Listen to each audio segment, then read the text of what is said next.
Hai, selamat datang di sebuah kanal yang biasa-biasa saja, yang digerakkan oleh orang biasa dan akan terus berjalan dengan mengutamakan film-film horor, misteri, dan juga thriller. Dengan saya Dev dan inilah dia 1922.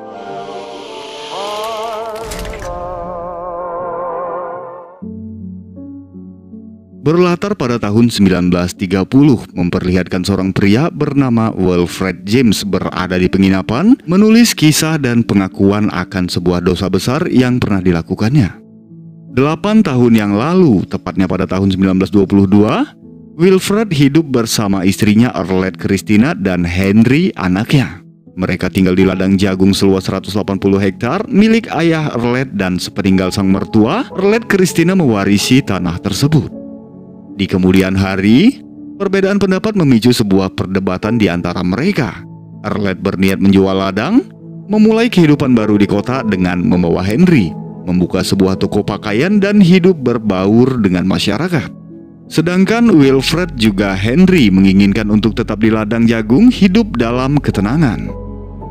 Seperti tak memiliki jalan keluar, mereka bersikeras pada pendirian masing-masing. Sehingga sebuah kata terucap, Arlette berniat mengakhiri rumah tangga mereka dan menjalani kehidupan masing-masing.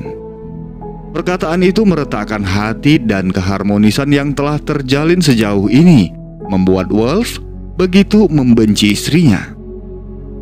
Wolf mencari Henry di gudang dan mendapatinya sedang bersama dengan seorang wanita muda bernama Shannon. Shannon adalah anak dari tetangga mereka yang juga merupakan seorang tuan tanah. Wolf dengan sengaja membiarkan bahkan mendukung Henry menjalin hubungan dengan Shannon demi membuatnya betah tinggal di sana, dan kemudian membantu mendukung keputusan Wolf melawan sang ibu untuk tidak menjual ladang mereka.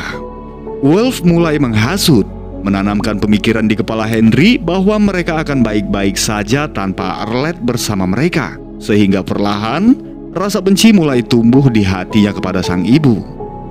Leave off so we can be a family again. Henry yang telah terpengaruh oleh Wolf menyampaikan pendapatnya di meja makan dan meminta ibunya untuk segera pergi tanpa menjual ladang. Tentu saja perkataan itu membuat murka Arlette yang lalu memarahinya. Wolf terus mempengaruhi Henry. Mereka memikirkan sebuah cara, menyusun strategi demi mendapatkan jalan yang terbaik menurut mereka.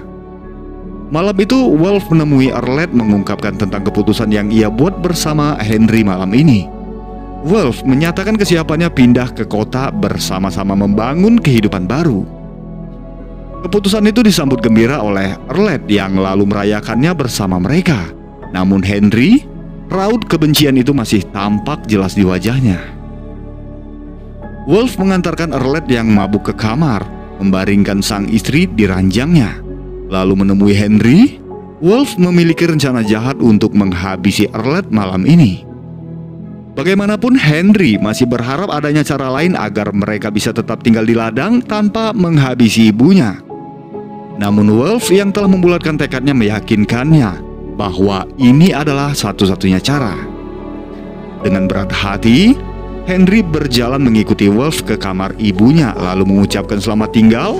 Henry menutup wajah sang ibu dengan sebuah kain, sedangkan Wolf menusuk Arlette bertubi-tubi dan mengakhirinya dengan sebuah sayatan di lehernya. Setelahnya, Wolf membuang tubuh Arlette ke dalam sumur, lalu bersama-sama mereka membersihkan noda darah, juga menyingkirkan semua barang bukti ke dalam sumur. Wolf melihat kain putih sebelumnya tidaklah lagi menutupi tubuh Arlette yang ketika itu menatap ke arah atas. Juga beberapa tikus yang menggerogoti tubuhnya membuat suasana pilu semakin mencekam.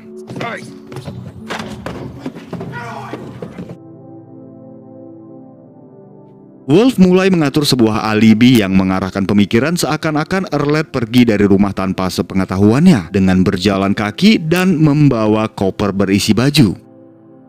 Hari itu ketika Wolf sedang bekerja di ladang, seorang pengacara dari kota bernama Lester dan Lars tiba di sana berniat untuk membahas hak Arlette atas ladang yang ingin dijualnya. Wolf berucap sesuai dengan yang telah direncanakannya, namun Lester tampak tidaklah mempercayainya. Sesuatu tampak janggal mengingat Arlette sedang berjuang untuk mengambil hak warisan orang tuanya, sehingga Henry turut membantu untuk meyakinkan Lester. Pengacara itu pun pergi dari sana dengan menyimpan segudang kecurigaan. Sumur itu merupakan bukti kejahatan mereka. Namun Wolf belum berencana menimbunnya karena ia meyakini bahwa Lester secepatnya akan kembali dengan membawa petugas Jonas. Wolf memikirkan sebuah alasan yang tepat untuk menimbun sumur tanpa menimbulkan kecurigaan. Lalu mereka menggiring sapi ke atas sumur dan mematahkan kayu penutup sehingga membuat seolah-olah sapi itu jatuh dengan sendirinya. Tak lama kemudian petugas Jonas tiba di halaman rumah ketika mereka sedang beristirahat. Wolf menceritakan perihal sapinya yang jatuh ke dalam sumur, lalu membawa petugas pergi ke kamar memeriksa lemari Arlette. Dibantu oleh Henry, petugas yang tak mendapati sebuah kejanggalan lalu pergi meninggalkan mereka tanpa kecurigaan. Kemudian mereka melanjutkan pekerjaan menutup sumur tua tersebut. Wolf pergi ke kandang untuk melihat sapinya yang terus bersuara. Di sana Wolf mendapati seekor tikus menggigiti sapi peliharaannya berlari memasuki pipa yang mengarah ke dalam sumur. Lalu Wolf menutup pipa tersebut. Keesokan harinya Henry memberikan kabar bahwa Shannon saat ini telah mengandung anak dari hubungan mereka. Tak lama kemudian Narlan datang kepada Wolf, memintanya untuk menyelesaikan biaya perawatan yang akan dijalani oleh Shannon di panti hingga ia melahirkan. Wolf, raut wajahnya menampakkan ketidaksukaannya terhadap Narlan. Bukan hanya soal pertanggungjawaban yang diminta, melainkan juga kecemburuannya terhadap Narlan yang memiliki kesuksesan dan istrinya yang selalu mendukungnya. Berdalih pergi ke sekolah, Henry yang tak menginginkan Shannon berada di panti kemudian membawanya pergi dengan menggunakan mobil Wolf. Hal itu diketahui Wolf ketika ia mendapatkan sebuah surat yang diselipkan Henry di mobilnya. Wolf hidup menyendiri di tanah yang disebutnya sebagai surga setelah menghabisi istri dan kemudian sang anak pergi meninggalkannya. Dosa itu terus membayangi setiap harinya. Wolf berhalusinasi melihat darah yang sebenarnya adalah tetesan air dari atap rumahnya yang bocor.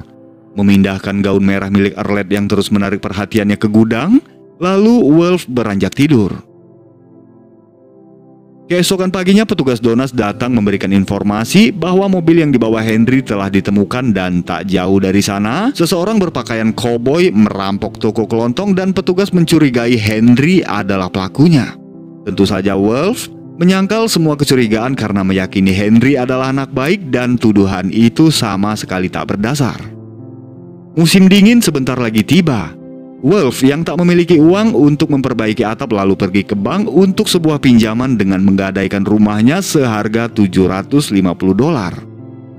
Setibanya di rumah, ketika akan menyimpan uang, seekor tikus menggigitnya, mengakibatkan luka yang cukup parah di tangannya. Semakin hari luka itu semakin parah dideritanya. Wolf merawat sendiri lukanya, mengkonsumsi beberapa pil untuk mempercepat pemulihan. Hari itu salju mulai turun disertai dengan angin kencang.